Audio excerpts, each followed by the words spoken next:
Hello students and welcome back to our channel excellent learning point. तो मेरे प्यारे बच्चे हो, कैसे हो आप सब।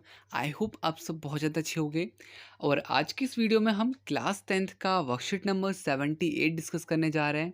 ये हमारी गणित की वर्कशीट है और यहाँ पे आज जो हमारा टॉपिक है, आज हमारा नया चैप्टर है बच्चों, बहुपद, उसकी हम रिवीजन स्टार्ट करने वाले हैं। बट वीडियो स्टार्ट करने से पहले अगर आपने अभी तक हमारे चैनल को सब्सक्राइब नहीं किया तो प्लीज़ सब्सक्राइब कीजिए हमारे चैनल को एंड बेल आइकन को प्रेस करना मत भूलिएगा फॉर लेटेस्ट अपडेट्स। ठीक है, अब वीडियो को कंटिन्यू करते हैं। यहाँ पर बच्चों सबसे पहले तो आपको कुछ जो फॉर्मूले, जो बेसिक फॉर्मूले, देखो हम यहाँ पर डीपली नहीं पढ़ने वाले बिकॉज ये हमारा रिवीजन चैप्टर है। ठीक है, हमने पिछली वर्कशीट्स में इसको डीपली पढ़ रखा है, एक एक क्वेश्चन किए हुए हैं। तो अब यहाँ पर हम बस खाली ऊपर ऊपर से थोड़ा पढ़ लेते हैं कि सबसे पहले आपका शून्यंकों का योग क्या होता है, तो बी माइनस बी अपॉन में ए होता है। शून्यंकों का गुणनफल कैसे निकालते हैं, तो सी अपॉन में ए होता है। इसको हम इस्तेमाल कैसे करेंगे, तो जब हम क्वेश्चन सॉल्व करेंगे ना तब मैं आपको बता दूंगा कि हम किस तरह से इसको इस्तेमाल करते हैं। इसके बाद बच्चों बहुपद जो होते हैं हमारे तीन प्रकार के होते हैं, रेखिक बहुपद, फिर द्विघात, फिर त्रिघात। रेखिक माने सबसे अधिकतम जो आपकी बच्चों जो पावर होती है, अधिकतम पावर, ठीक है, वो अधिकतम घात कहते हैं जिसे हिंदी में, वो एक होती है। ठीक है, इसमें बच्चों अधिकतम घात मतलब कि अधिकतम पावर जो आपको यहाँ पे दिखाई दे रही है, ये 2, इसे कहते हैं द्विघात बहुपद। और बच्चों जिसमें अधिकतम घात 3 हो मतलब कि क्यूब, तो वो बच्चों क्या होगा, तो वो हमारा त्रिघात बहुपद होता है। तो बहुपद हमारे तीन प्रकार के होते हैं, रेखिक, द्विघात और त्रिघात। ठीक है, अब बच्चों देखो यहाँ पे फिर हमारे पास ना क्वेश्चन स्टार्ट हो जाते हैं। हमारे पास सबसे पहला है कि द्विघात बहुपद के शून्यंकों की संख्या कितनी होती है। तो बच्चों मैं आपको बता देता हूँ कि आपका रेखिक बहुपद की शून्य की संख्या 1 होती है, इसमें द्विघात की संख्या में 2 होती है और त्रिघात में बच्चों 3 होती है। ठीक है, तो हमारा हमसे क्या पूछा जा रहा है, हमसे द्विघात पूछा जा रहा है। ठीक है, द्विघात बहुपद के शून्यंकों की संख्या, तो यहाँ पे आप लिखोगे 2 होती है। ठीक है, क्योंकि ये द्विघात है। क्लियर बच्चों, तो पहला प्रश्न तो हमारा हो गया। तो बच्चों हमारा जो सेकंड क्वेश्चन है उसमें लिखा हुआ है बहुपद x square plus 3x minus 10 के शून्यंकों की संख्या ज्ञात कीजिए एवं इसके शून्यंकों एवं गुणांकों के मध्य संबंध को स्थापित कीजिए। तो बच्चों यहाँ पर जो हमारा सेकंड क्वेश्चन है, सबसे पहले तो हम इनके जीरोस निकालेंगे, शून्यंक। ठीक है, तो देखो हमने यहाँ पर एक्स स्क्वायर प्लस 3x लिख लिया एक क्वेश्चन। इसके बाद एक्स स्क्वायर प्लस 5x में से 2x जब हम माइनस करेंगे तो हमारा 3x भी आ जाएगा माइनस 10। अब देखो इन दोनों में मेरे को कॉमन क्या दिख रहा है, x कॉमन दिख रहा है। ठीक है, तो मैंने x कॉमन निकाल लिया बाहर, x प्लस 5 बच जाएगा। इन दोनों में मुझे 2 का टेबल कॉमन दिख रहा है इन दोनों में, तो मैंने क्या किया, 2 बाहर निकाल दिया, यहाँ पे x प्लस 5 यहाँ पे भी आ जाएगा। अब देखो आप सबको पता है कि हम एक संख्या ये और इसको साथ में लिखते हैं, x माइनस 2 हो जाएगा, और एक हम ये वाली संख्या लिखते हैं x प्लस 5। ठीक है, तो यहाँ पे बच्चों हमारे दो शून्यांक आ गए, एक में वैल्यू आ गई x की वैल्यू 2 और एक में बच्चों हमारा x का मान आ गया -5। ठीक है, अब बच्चों हमसे क्वेश्चन में आगे और पूछा जा रहा था कि इसके शून्यंकों एवं गुणांकों के मध्य संबंध को स्थापित कीजिए। तो बच्चों यहाँ पे इन दोनों के बीच का जो हमें बताना था, तो देखो हमें यहाँ पर ये पता है कि a की वैल्यू क्या होगी, a का मान क्या होगा, तो देखो x के सामने कुछ भी नहीं है मतलब कि 1 होगा, a का मान क्या हो गया 1। फिर b का मान क्या होगा 3, क्योंकि देखो यहाँ पर आपको दिख रहा होगा b का मान क्या है 3। ठीक है, फिर 10 जो होगा बच्चों c का मान हो जाएगा 10। अब हमसे सबसे पहले अब शून्यांकों का योग निकालेंगे हम, शून्यांकों का योग। तो बच्चों देखो हमारे पास जो दो ज़ीरो आए, कौन कौन से आए, तो हमारे पास एक आया 2 और एक आया -5। इन दोनों को हम प्लस कर देंगे तो हमारा 2 - 5 आ जाएगा। ठीक है, और देखो b की वैल्यू क्या आई थी, 3 आई थी, तो हमने 3 लिख दिया, माइनस का साइन था तो माइनस का साइन भी लगा दिया। a की वैल्यू 1 थी। आप देखोगे कि आपका जो ये बराबर आ रहा है, ठीक है, शून्यांकों का योग b/a के बराबर आ रहा है। फिर यही चीज़ हमें शून्यांकों का गुणनफल भी चेक करना है। तो वहाँ पर बच्चों हमारे पास जो दोनों नंबर आए थे, ठीक है, हमारे पास जो दोनों ये नंबर आए थे, ये मैं इन नंबरों की बात कर रहा हूँ, ये 2 और -5, इसका अगर हम गुणनफल करते हैं तो हमें मिलता है -10। हमें क्या प्राप्त होता है, हमें प्राप्त होता है -10। अब वही c डिवाइड बाई a, तो हमारा c क्या था -10 और a क्या 1।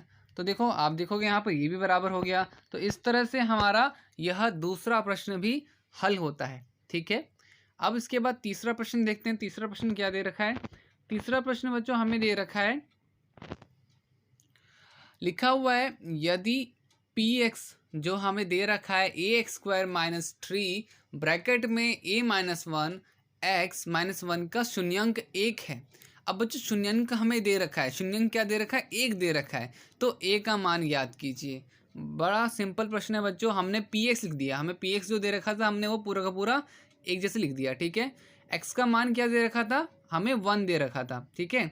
तो देखो बच्चों जहाँ जहाँ पर आपको यहाँ पर जहाँ जहाँ x दिखाई दे रहा है, जैसे कि मेरे को यहाँ पे दिखाई दिया और यहाँ पे दिखा, तो वहाँ पे मैं x की जगह पे क्या डालूंगा? 1 डालूंगा, ठीक है। तो a 1 का स्क्वायर 3 a माइनस 1, फिर यहाँ पे x था तो यहाँ पे वापस से 1 आ जाएगा, 1 माइनस 1 स्क्वायर, ठीक है। अब a गुना बच्चों, अब a से 1 का स्क्वायर तो कितना भी 1 ही आएगा, तो हमारा a आ जाएगा, माइनस 3a इधर से आ जाएगा और माइनस माइनस प्लस 3 इधर आ जाएगा, फिर माइनस 1, तो बेसिकली हमारा 2a प्लस 2 आ जाएगा। अभी अब a का मान बच्चों इससे आगे तो कुछ हो नहीं सकता, a का मान हम कैसे निकालेंगे?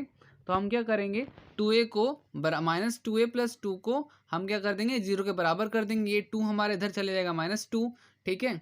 तो हमारा यहाँ पर बेसिकली इस तरह से ये वाला 2 भी नीचे आ जाएगा, तो माइनस 2 से माइनस 2 कैंसिल, हमारा आ जाएगा ए का मान हमारा 1 आ जाएगा, ठीक है।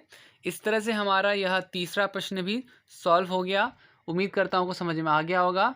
अब बच्चों तीसरा क्वेश्चन के बाद चौथा जो है उसमें चौथा प्रश्न क्या दे रखा है? चौथा प्रश्न दे रखा है द्विघात बहुपद ज्ञात कीजिए यदि शून्यंकों का योग एवं गुणनफल 2 माइनस 2√3 और माइनस 9 है, शून्यंकों भी ज्ञात कीजिए। तो देखो यहाँ पर बच्चों आपको क्या चीज़ दे रखी है? आपको दे रखा है शून्यंकों का योग, तो हमने वो लिख दिया। फिर शून्यंकों का गुणनफल, ठीक है। अब हमसे बोला जा रहा था कि भाई द्विघात बहुपद ज्ञात कीजिए। तो बच्चों द्विघात बहुपद ज्ञात करने का हमारा जो सूत्र है वो है एक्स स्क्वायर माइनस शून्यंकों का योग एक्स फिर प्लस शून्यंकों का गुणनफल। तो देखो हमें तो दोनों चीज़ें दे रखी थी, तो हम क्या करेंगे? एक्स स्क्वायर का एक्स स्क्वायर उतार लेंगे, शून्यंकों का योग क्या दे रखा था? वो इतना दे रखा था, तो हमने वो लिख दिया एक्स के साथ। गुणनफल कितना दे रखा था? 9, माइनस 9 लिख दिया। तो हमारा बच्चों देखो द्विघात जो था, जो हमसे द्विघात बहुपद पूछा गया था वो तो हमने निकाल दिया, बट बच्चों उसके बाद उसने और क्वेश्चन पूछा है कि भाई इनका शून्यंक का भी ज्ञात करना है, शून्यंक जो होता है वो भी हमें इसका ज्ञात करना है। तो देखो हम यहाँ पर इसको क्वाड्रेटिक फार्मूला से सॉल्व करेंगे। हमारा क्वाड्रेटिक फार्मूला यही होता है ना बच्चों, minus b plus minus under root में b square minus 4ac divide by 2a। तो एक तरफ हम प्लस लेके चलेंगे, ठीक है, और एक तरफ हम माइनस साइन लेके चलेंगे, ठीक है। तो यहाँ पे देखो आपको दिख रहा होगा कि हमारा देखो ये वैल्यू हम पुट कर देंगे, तो हमारा ये पूरा का पूरा सॉल्व आप कर लीजिएगा, मतलब कि ए की जगह पे बी की जगह पे मैंने सारा बता रखा है।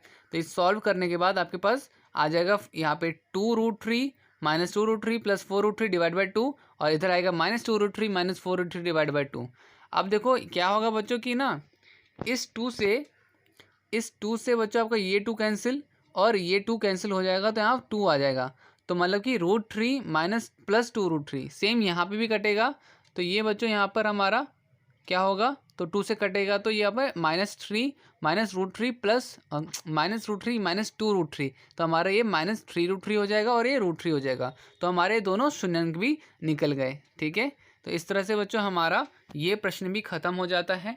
इसके बाद हमारा आखिरी प्रश्न है यदि बहुपद ax square minus 6x plus 6 के शून्यंकों का गुणनफल 4 है तो ए का मान ज्ञात कीजिए। तो बच्चों देखो हमारा जो पांचवा प्रश्न है वो काफ़ी सिंपल है, हमें ये दे रखा है, ठीक है, हमें ये समीकरण दे रखा है। अब इस समीकरण का शून्यंक का गुणनफल भी दे रखा है, वो क्या है? c डिवाइड बाई ए है, ठीक है, c डिवाइड बाई ए है। तो हमारा यहाँ पे c की वैल्यू क्या हो जाएगी? 6, c की वैल्यू 6 हो जाएगी a, और हमें शून्य का गुणनफल कितना दे रखा है? 4 दे रखा है। तो हम देखो इस तरह से 4 हमारा ऐसे ये क्या कहते हैं पलट जाएगा, a ऊपर आ जाएगा 4 नीचे आ जाएगा, ठीक है। तो हमारा 6 डिवाइड बाई 4 कट जाएगा, 3/2 आंसर आ जाएगा। तो यहाँ पे बच्चों यही 5 प्रश्न थे हमारे। उम्मीद करता हूँ को समझ में भी आ गया होगा। तो यही था आज की वीडियो में, तो मिलते हैं नेक्स्ट वीडियो में, तब तक के लिए bye bye and take care.